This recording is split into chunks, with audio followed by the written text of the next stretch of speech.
we were seeing people coming back from war zones, having lost limbs or with gunshot wounds. And there were several things which helped them out. Firstly, their level of conditioning before they went. Yeah. So they were strong, they were verging on elite athlete status from a strength and a health point of view. But secondly, when they came back, they had that mentality of health and exercise. Their whole identity was related to being fit, being healthy, being active, and their job role demanded them to be that. As you age, you'll naturally develop wrinkles, you'll naturally develop grey hair. All of those things are part of the natural aging process. The difference between muscle mass and grey hair and wrinkles is muscle mass you can do something about. I want to talk more about strength and what that enables you to do, not only in the short term but longer term as well. We've got some fresh new young talent doing some things that I know you haven't heard before. 1, 2, 3, listen. Welcome to Finances, your home for all things financial, investment, money and lifestyle. Hosted and curated by the very talented team of certified financial planners and Burke Britton Financial Partners. All right, well, welcome to another episode of the Finances podcast. A little bit different this time around. Our normal main host, Jay, is off in the US, so he's on a study tour with Amy, our practice manager. So he's handed the keys over to me, so hopefully I don't do too bad of a job and I'll get a call up again. So today's guest is, we've got Rob Osborne. He's got a long title, physiotherapist, regional leader, partner of Kieser Geelong, Ocean Grove and Torquay. So first of all, thank you for coming in, mate. Oh, thank you for having me. Pleasure. Now, one of the things that people maybe think about sometimes with our guests is like, where do they fit in around finances? Now, a concept that Jay's talked about a lot and all of us as a business talk about is the balance of time, money and health. So often a lot of people have one or two of those things, but they don't often have three of them for a long period of time. So I thought today was a really good opportunity, and especially a way that your business is set up, to talk about how they can extend that sort of health and probably more so their mobility and capability to keep doing all the things they plan their life around. So they spend 30, 40 years working to get to a point. Sometimes, sadly, their mobility limits them to a very short period of actually being able to do all the things that we have spoken about. So I think that just adding a bit of purpose to what we'll talk about, I think that overlays well with what your sort of passions are as well, mate. So let's hear a little bit about yourself and how you've come from a little small town in England to being in Aussie now. Would you say you're an Aussie now? No, I definitely wouldn't say I was an Aussie. I've actually just come off the back of having visitors from the UK, so friends and family over for the last 3 months, and they will tell me that I'm the most Aussie sounding bloke they've ever met, but I'd still consider myself English, and hopefully the accent still comes through in places. It was a fair old journey when looking at your notes to get to this point. Tell us about your upbringing, and did you always have like a passion for, I think it was a passion for sport, but for physio or people, or how did you fall into that? I fell into physio relatively late, so I was always active as a kid, and my family were always active. I was a gymnast, but as my main sport, but did any sport going when I was growing up. I'd play rugby, I'd play soccer, I'd just be active the whole time. Were your parents always like that too? My parents were, and I think every child sees their parents as the strongest people they've ever met. They can open any jar, they can lift any rock, they can move anything. Like if you've ever got something that needs moving, your parents can always do it.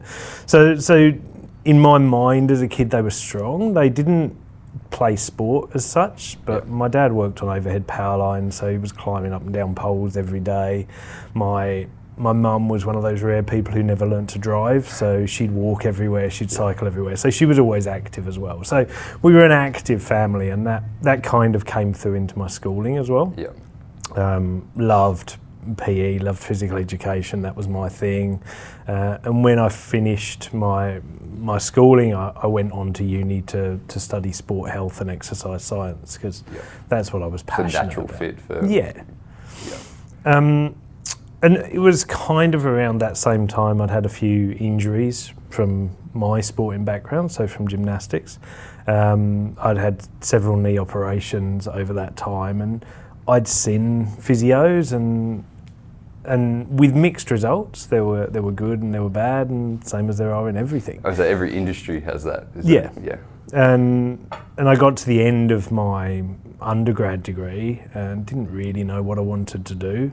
Travelled for a while and ended up in Australia, and I loved it here. I lived down in Adelaide at the time. I was down in Glenelg and spent 6 months down there. Got to know a lot of physios down there and shadowed a bit of their work. Were you already qualified then, or training? Nah, this was pre-physio degree, so this was just me trying to work out what future Rob wanted to do. Yeah. And at that time, the pathway to immigration into Australia was pretty hard if you didn't have a trade. So that's what sparked me to go back to the UK and really sign up for my Masters of Physio, did a Master's degree over there. And that started the process of the skilled migration route over to Australia. Was that always where you were trying to get to, or did it sort of just naturally fell that way? I'd always said when I was here as a poor backpacker that I wanted to come back and actually live here when I had money and I had a proper job. So I guess in the back of my mind it was, but even after physio graduation, it took me 6 years to finally make the move your over work here. history is still a few different steps between finishing and then getting to there. So Yeah. how did you find that working, obviously in a few different areas too? So you've got the NHS, private practice, the military, Philippines national rugby team. How are they all different to each other? Yeah, very, very different environments. And I guess with my work history, I was trying to find what I liked and where I fitted and how my approach to physio after graduation fitted into the real world and what I believed in. Yep. I'd always been active, and I felt physio was the whole goal of physio was to keep people doing the things that they wanted to do in their lives for as long as possible. Yeah, yeah. I got frustrated in the National Health Service system because I didn't really feel you could see those steps through. You'd see a client for a few sessions, and then there's big pressures on wait lists, there's big pressures on throughput. So you never got people to the point where they were better. So you feel like you were just patching wounds along Yeah, the you way. were firefighting. Yeah, You weren't dealing with the root cause of the problems a lot of the time. Yeah. So got frustrated in the NHS, moved to private practice, and it was a similar story. Like a lot of private practices, you're stuck in a small room, either in someone's house or in the back of a GP clinic, your old weatherboard clinics, and you just don't have the facilities to progress people where they need to be. Yep. You can only do so much with a TheraBand or a big inflatable ball, and you just can't get them to that level where they're actually going to get better. Yep. From there, it took me into the military, and I was really lucky to land a job at one of the national rehab clinics in the UK. So I was working out of Headley Court, which is an awesome facility, which is now shut down actually. Yeah. But that was the place where injured service personnel went, and they'd spend 3 weeks there doing an intensive rehab course, but then they'd be filtered back to their home bases where they'd have access to the ongoing gym equipment and ongoing physio treatment there. Was that the first time you'd seen where you could actually not just get them fixed up, but actually progress to a better future? Yeah, 100%. You were seeing people with life-changing injuries. So we were seeing people coming back from war zones, having lost limbs or with gunshot wounds. And there were several things which helped them out. Firstly, their level of conditioning before they went. Yeah. So they were strong, they were verging on elite athlete status from a strength and a health point of view. But secondly, when they came back, they had that mentality of health and exercise. Yeah. Their whole identity was related to being fit, being healthy, being active, and their job role demanded them to be that. So their whole passion was to do everything they could to get back to that. So you had great compliance with any exercises you gave them. You almost had to convince them to do just the amount you said rather than convincing them to do anything. Yeah, that level of discipline that comes from those trainings, and we've done a lot of that through the leadership stuff here in the business. And if you can overlay those principles, it's super powerful. Oh, the things you can achieve are just unbelievable, and it's led to this legacy of Paralympic athletes, which have come from, a lot of them from the military. So people who I treated in Headley Court have gone on to become Paralympic athletes because they've got that level of conditioning already, despite their injuries. Yeah, and I suppose maybe that probably leads into some of the stuff we'll talk about soon, is if you go in with a level of health and well-being and strength before injury, it's going to be a lot easier to recover post-injury. 100%. There's many factors which are predeterminants of injuries. You can predict who is likely to develop injuries, who's likely to develop certain conditions, who's likely to develop chronic diseases. And you can trace them back to levels of activity and strength and various things in the lead up to when those incidents occur. Yeah. So that really showed me what was possible from a physio side of things. And when I did make the move over to Australia, I was really keen to find an environment where I could replicate that over here, and be it military or elsewhere. That's what I was really looking for when I landed here, was somewhere where I could take that health, well-being, fitness and strength and integrate that into my physio practice. So when you came to Australia, was it straight to Kieser then, but was that just by default, or how did you end up at Kieser? Was there other jobs in Australia first? No, there weren't any other jobs. There were other interviews, but again, the places I interviewed weren't what I was looking for. Yep. I happened across Kieser in South Melbourne. Yep.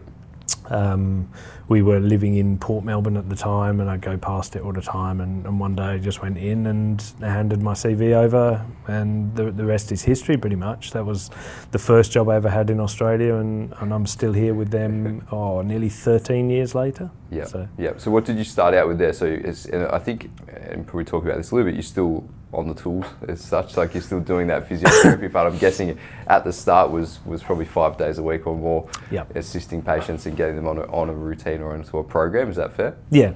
So when I first started, I was a physio, a full-time clinical physio. So 5 days a week, 38 hours a week, seeing clients. Over time, as I've moved into different leadership roles and now moved down here, and I'm a partner in the 3 clinics in the region, so Geelong, Ocean Grove and Torquay, my clinical times diminished over that, and now I'm only clinical 1 day a week, but it's still my favourite day of the week. I'm still a physio at heart, and I still love seeing outcomes from my clients. It's important to remember that part of that process, and a lot of people in their businesses get swept away completely from what they started out doing, and they lose a little bit of connection to the process and the people and why they're actually there.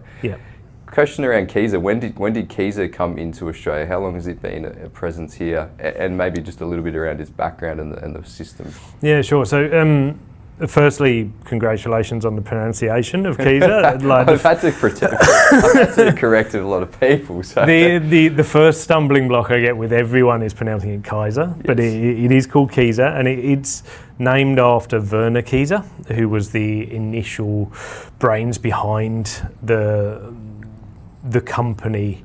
And Werner was from Switzerland, so he opened his first gym in Switzerland in 1966. So a long history of strength training within Kieser. He came into the strength training industry. He was initially an engineer, and a keen amateur boxer.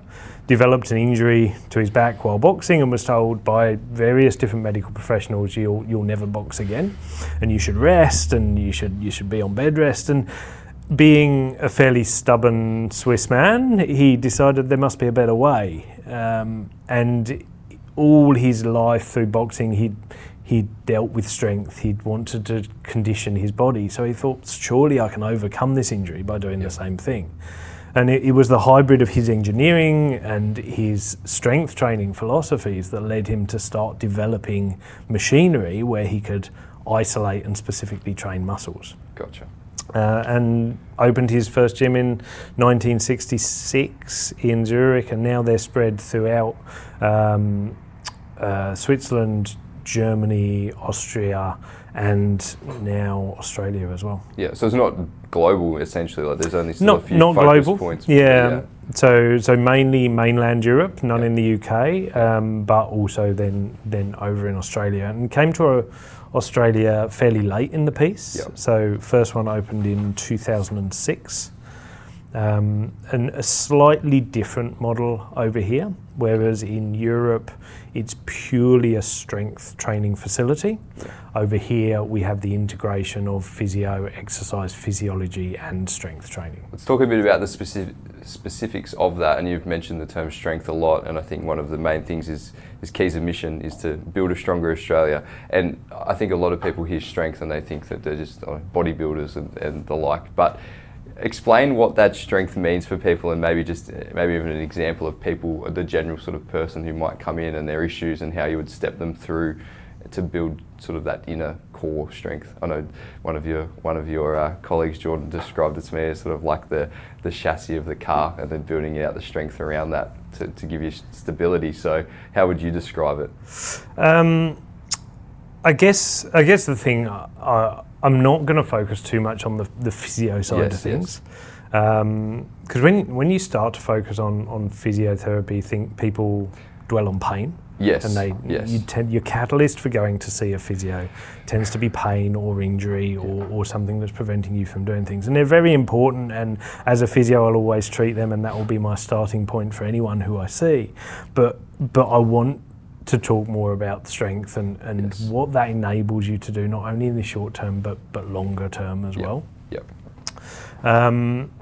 I'll go back to what I said earlier about my parents being the strongest people you ever met, and as a kid I was very aware of that. Over years, and a lot of your listeners and you yourself will be able to relate to this, you start to see that suddenly they're not the superhumans you thought they were. They're now struggling to open jars. They're struggling to get up off the floor if they bend down. They're struggling sometimes to stand up from a chair. Yeah. And it's not one event that's led that to happen, but it's the gradual deterioration in their strength as they've aged, which leads to multiple things. It can lead to injuries. It can lead to a propensity to develop chronic health conditions, but the main thing it leads to is a decline in function, and the loss of an ability to do the things you want to do over time. Increasingly, there's more awareness of the need for this. So my prediction is that the majority of your listeners won't have heard of a term of sarcopenia, but give it another 5 years and everyone will have heard of sarcopenia. What is that? Let's define that. So sarcopenia comes from two Latin terms, so sarco meaning flesh or muscle, and penia meaning a poverty or deficiency of. So basically sarcopenia relates to the natural loss of muscle mass over your lifespan.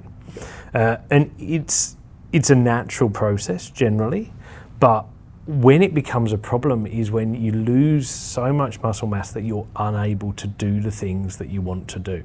And that could be play a sport, it could be play with your grandkids, it could be do the garden, but it could be more fundamental things like do the activities of daily living. I think that's where we see it with our clients and extending their ability. You see the ones who haven't done any strength training or haven't looked after themselves, and it goes quickly once they start to deteriorate. They go, I don't really want to fly anymore. Like even just sitting on a plane, like it's sitting, but then to get them up and moving again at the other end it becomes like a big mental hurdle as much as physical hurdle. So then they pull back from these things, and then the activities start to cease. It might be their golf, it could be their walking, like all of those things start to suffer.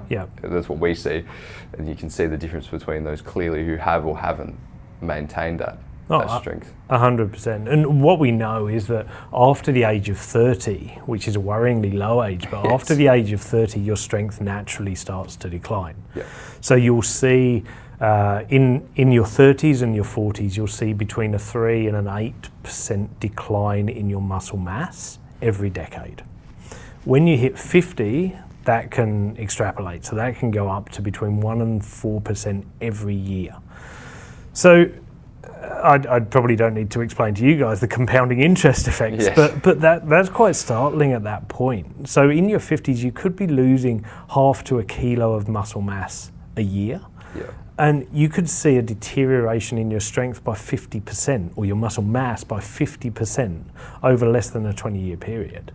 It's pretty scary numbers when you start to get to that point, and often people become time poor through their 30s and stuff. From what I see with clients when they're not managing even their, just their everyday living and their financials, because they've got maybe kids and they're working and they're doing all these other things, so they can start to let those other health activities decline. Yeah. And then it's a long way back. But tell me that you can turn that around. Yeah, and so it's all been pretty bleak so far. The natural process is to lose strength. Yes. In the same way that as you age, you'll naturally develop wrinkles, you'll naturally develop grey hair. All of those things are part of the natural aging process. The difference between muscle mass and grey hair and wrinkles is muscle mass you can do something about. Yep.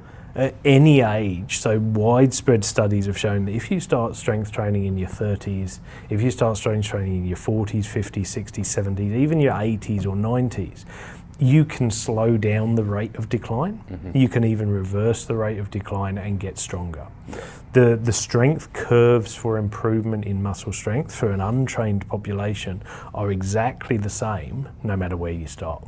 Yep. So you gain strength really quickly in those first 6 months, and then it does plateau out as you become stronger, but you're able to maintain a level of strength that you didn't have before. Yes. Yeah. So you can very much do something about it. You can slow your rate of decline, and a lot of the time you can actually increase your strength and increase your function. So you'd have people of all ages who both currently are members and going to the gym, but Yep. also people joining at all ages as well, I would assume. Oh, yeah, definitely. So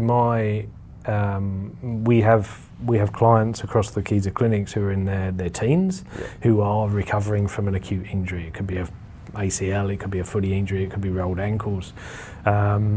So we have people all the way from their teens. My oldest client is late into her 90s, Yeah. and she still comes to the gym twice a week and does her strength training program. And in her words, she does it because she doesn't want to get old.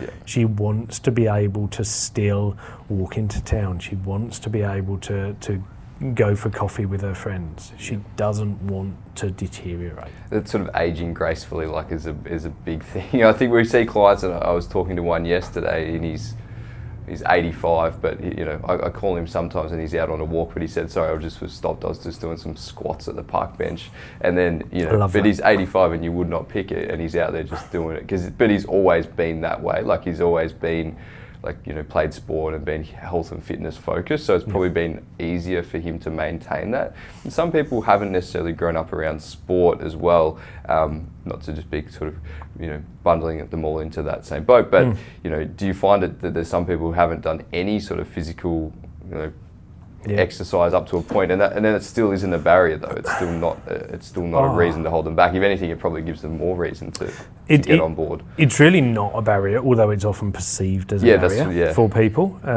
So people who haven't had a sporting background, a strength training facility, a gym as such, is a very intimidating place. Yes. And I think I said to you when I first came and consulted with you guys about my finances, I said, I've always known I needed to sort out my finances, but I didn't know where to start. Yeah. I didn't know what I should be investing in or where I should be putting my money or how to make my money work. And it's exactly the same for so many people I see, so many clients I see who come and see me, and they go, geez, I know I need to do something. I know I need to do strength, but I'm just bombarded with all these different options. I think that's the overlays between our two industries. I always find it it's almost scary, the parallels. And people often are thinking about the outcomes or the solutions, but they've not thought about what their current situation is. We often talk about doing a financial stock take initially, and then working out what your goals and objectives are, and then starting to look at the outcomes. It's probably a similar process as doing an assessment and saying, where are you at the moment? Yep. Looking at the deficiencies, and then trying to work a program of that. And then it's just being consistent. Doing the same things for a long time is often what we talk about with investing. It's pretty much investing in your own physical wealth and your strength. Yeah, definitely. It's habit forming, and there's various different things, especially when we talk about strength. We know that less than a quarter of the Australian population do any form of strength training, despite World Health Organisation guidelines saying every Australian should be doing 2 strength training sessions a week. So we know the uptake in it is really low. And the reasons for that are people just not feeling comfortable getting into it. And strength requires certain elements as well. That's the other thing. So in order for something to effectively strengthen your muscles, you need to have, one, a sufficient intensity. Secondly, it needs to be progressive. So you can't just do the same thing with the same weight over and over again and expect to get stronger. You've got to progress your weight as your body adapts. Thirdly, you've got to do it for a long enough, so you've got to do it with enough frequency. So you need to be doing it at least twice a week. And the last one is you've got to do it for a sufficient duration to have an effect. In the same way as investing, you need to keep doing it ongoing in order for it to have an effect on your future. I think that's one of the key things, and all those parallels is it's funny, like we talk about the same things. You need time frame, you need frequency, you need to commit to it and have process and structure, as boring as that sounds. I think one of the other parts, and I'm not sure exactly how you guys position this with people, but it's certainly a different gym environment going into Kieser than it is going into other gyms. I think, and again, I'm not sure if it's a set thing with sort of no mirrors, there's certain like dress code, like there's some things that make it a bit more of a comfortable space. Are they specifics for Kieser, or is that how does that look?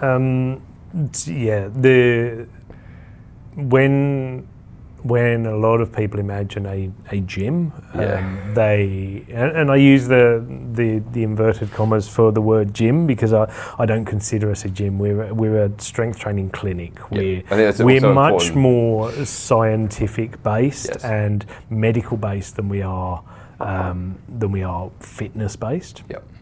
And that reflects in our environment as well. So there's no loud pumping music. We don't have mirrors where people are looking at themselves and examining their form in mirrors. We don't have lots of people wearing Lycra. What we have is people in their 40s, 50s, 60s, 70s, 80s and 90s. And 30s, I go there and too. 30s, okay. And 30s who want to stay fit and healthy. They want to do it in a comfortable environment and they want to do it in the most efficient way possible. Because you mentioned yourself, people are time poor. You can have an effective dose of strength training in 2 30-minute sessions a week. That's all you need. I think, and even some of the efficiencies, again, from my experience, so you've got this app it's super easy to go in there, guide you through it. I know that when I look back, it's, I think, 36 minutes to 38 minutes, depending on how busy it is in there. But I know that I only need 45 minutes to get there, to be done and out again twice a week. So if you're just simplifying that, because it's all that confusion. It's like the same with investing, and they're not sure when and how long and how much to do and all these things. If you go, right, here's a simple process. There's some safety parameters around the equipment and there's people there to guide you with that journey as well. You don't need any level of knowledge around the fitness either. Like strength, you just go in and you'll be educated too. All of our team who we have working in the clinics, they're all degree qualified exercise scientists. Their whole degree is about how to train certain populations safely, effectively. And with that, you've got the support of the exercise physiologist, you've got the support of the physiotherapist as well. So if you do have an injury, that's not a barrier to getting in and doing it either. If you've got pain, you've probably got pain because you're not doing strength training rather than having pain which is preventing you strength training. One of the parallels, we've spoken about this previously, around you sort of have to build some momentum into it as well. So I see with people who haven't done any saving, any investing, maybe they've got bad credit cards and bad debts, like if we can get them starting to get a little bit of reward for their effort and see some progress, then they become really good at it. Like they become really good savers or investors and they become disciplined.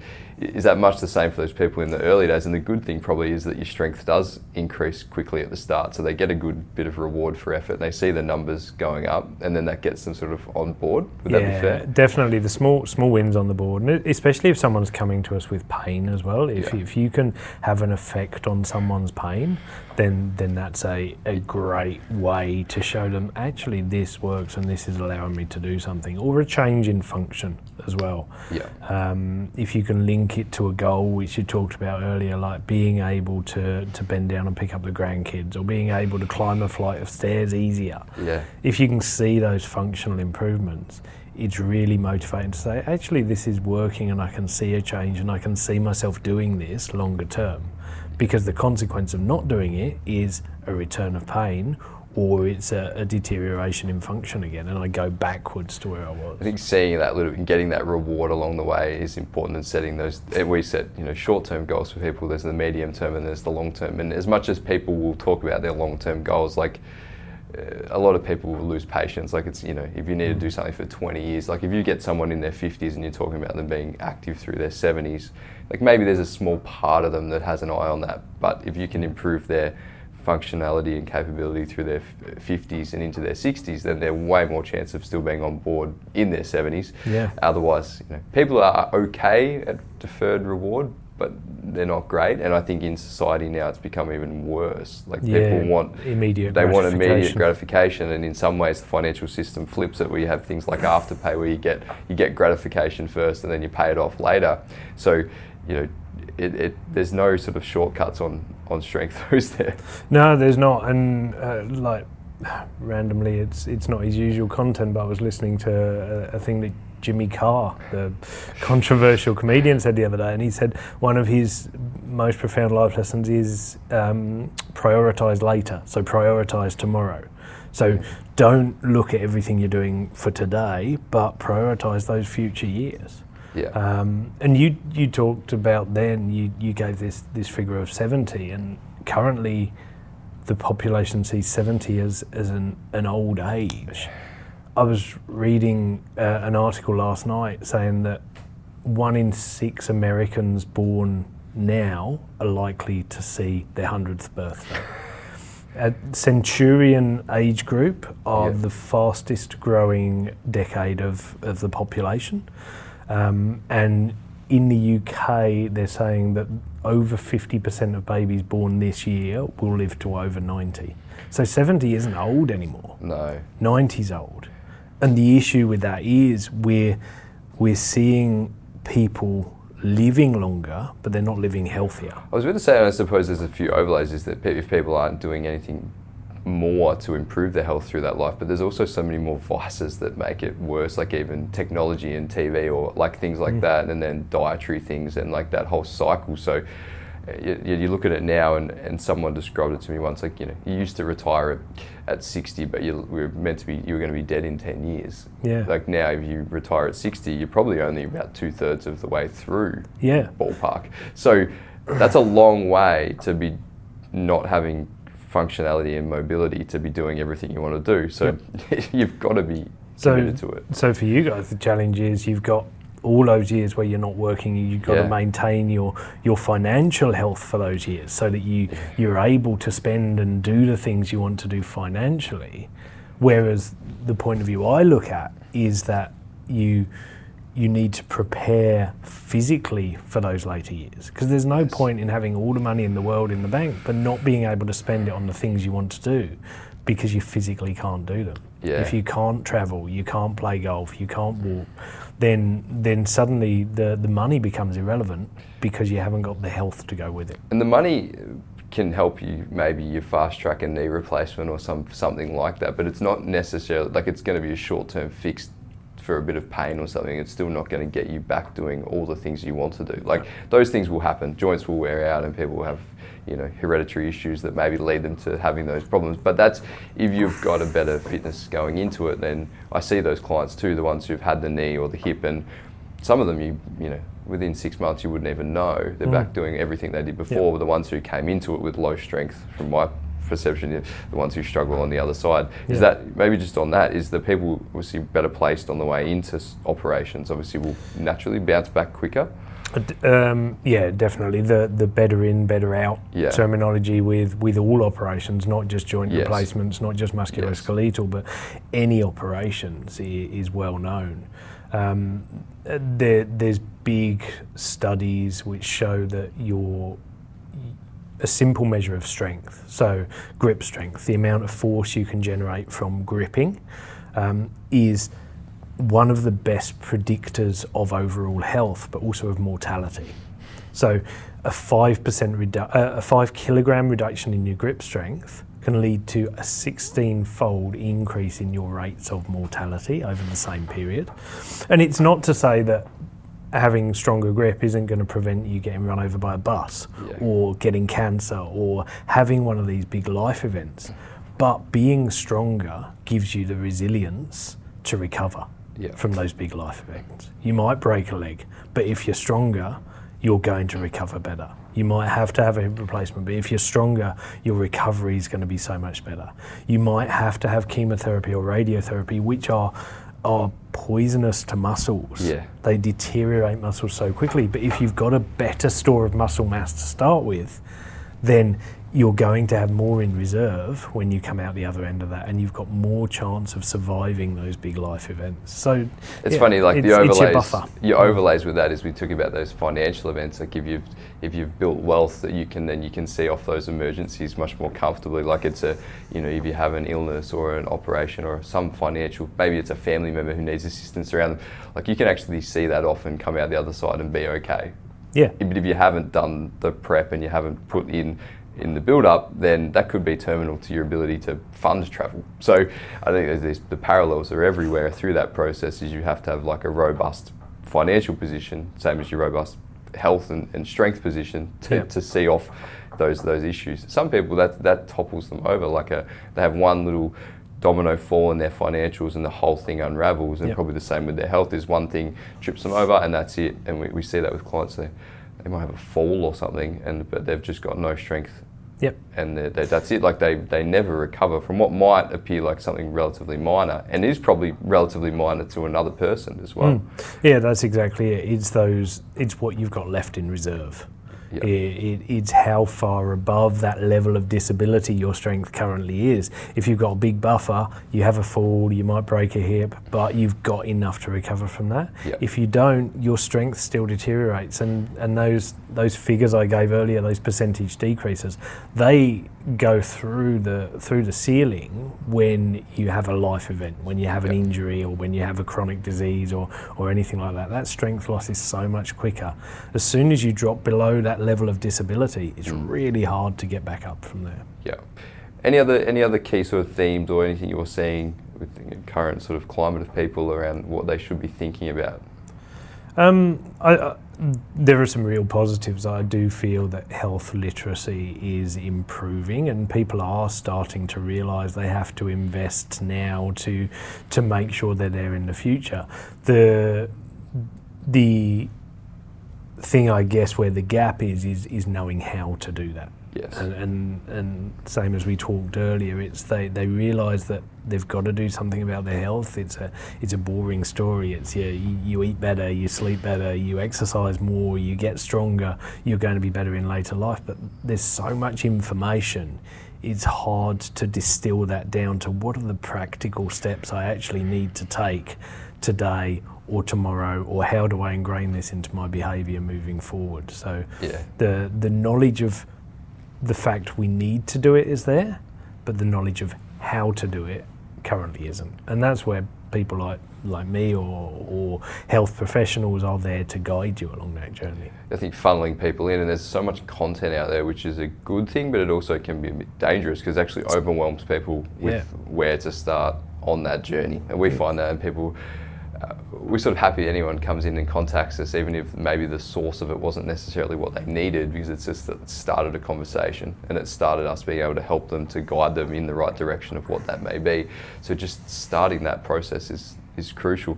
What's the process? Someone wants to reach out to yourself or to the team at any of the 3 clinics around the area, or broadly, what's the process for them?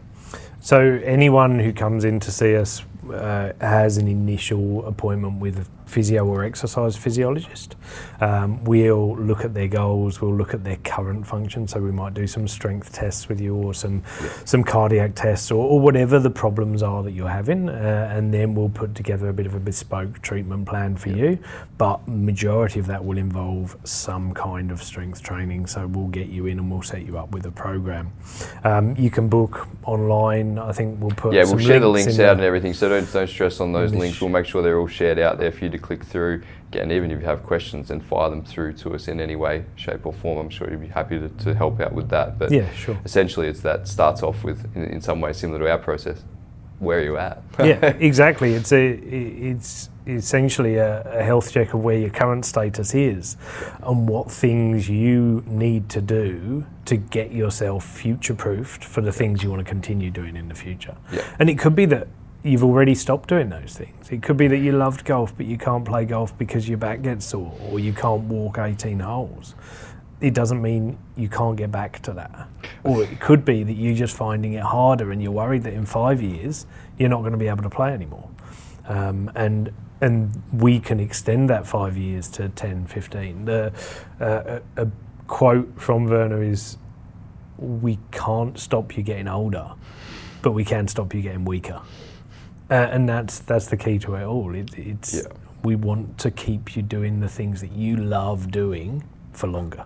It's like, even for myself, like golf was one of those ones where I think maybe when I set those goals at the start was like just being able to play around of golf without knowing that the next day was going to be like horrific. Like, like it was simple as that for where I was at initially. Like now I could go and play golf, it wouldn't worry me at all. Like, but you know, so you get a bit of a reward for effort, and you still have maybe some ups and downs, but you can see that you're progressing, and you can go, I can actually do things. Like, and again, I could have probably let that go a lot longer. I probably let it go too long. Like in hindsight, you go, if I just got onto this earlier and done this, you can do all the stretching and you can do all that sort of pain relief, but without getting stronger. Like I just would be doing the same thing over and over and over again. Exactly. It's back to your firefighting rather than dealing with the cause of it.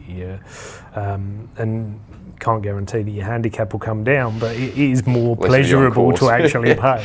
Yes. I think the key thing, and this is again, so we're going back a little bit to one of your points earlier around the military side of things, and one of the principles we apply for people, and like is that discipline equals freedom part, and it's literally like, it's very military term, but it's the same thing. It's like your financials, it's your health, it's your strength, it's all those things. If you're not disciplined, it's not going to happen. Like you really don't.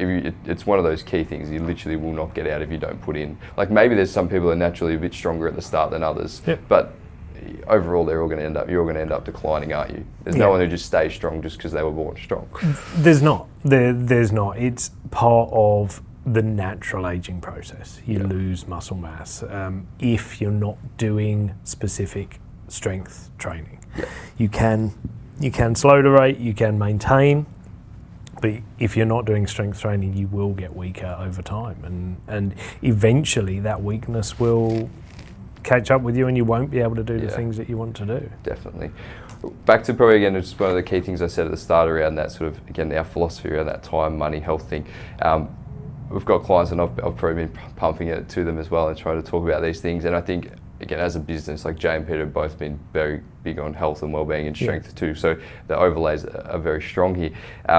For some of our clients, if they were keen to come in, I think you might have mentioned that maybe you could do something for them to get them in the door. So what was your offering to them? Yeah, definitely.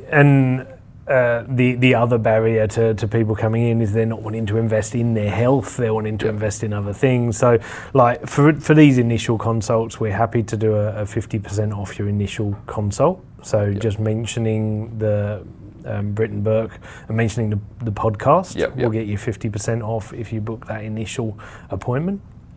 And then we'll work out a plan which suits you and suits your time commitments and suits your finances and everything else. And then they come back to us and we tell them it's a non-negotiable. It's like, it's almost like for us that spend on their health and things is just like, that's a non-discretionary for us. Like it needs to be spent on keeping yourself going. Otherwise, what's the good of the funds really? So exactly. So anyone out there, again, reach out, get that happening. Thanks for coming in, mate. It was really good. Again, I know we've talked about this a bit, and I always enjoy the parallels between it. So I think Jay will be keen to probably come back and probe you some more questions down the track. So we might even see what feedback we get from people and then go again. So thank you. Everyone will put the contact details, the links, everything in the show notes. Look forward to another round 2, mate. Yeah, Thank you. It's been great. I really enjoyed it, and I feel we touched the surface on benefits of strength. There's so many secondary benefits that also line up apart from getting stronger. There's the benefits on your global health. So I'd love to come back if there's an opportunity to talk about more at a later date. Definitely. Thanks, mate. Perfect. Thanks, Joe. We hope you enjoyed today's episode. If you're keen to understand more about how financial advice could benefit you, follow us on Instagram, Facebook and Twitter at Burke Britain FP, or Google Burke Britain Financial Partners. Check out our client reviews, testimonials, and make a time to meet one of our certified financial planners by clicking Book Now on our website. Thanks for listening.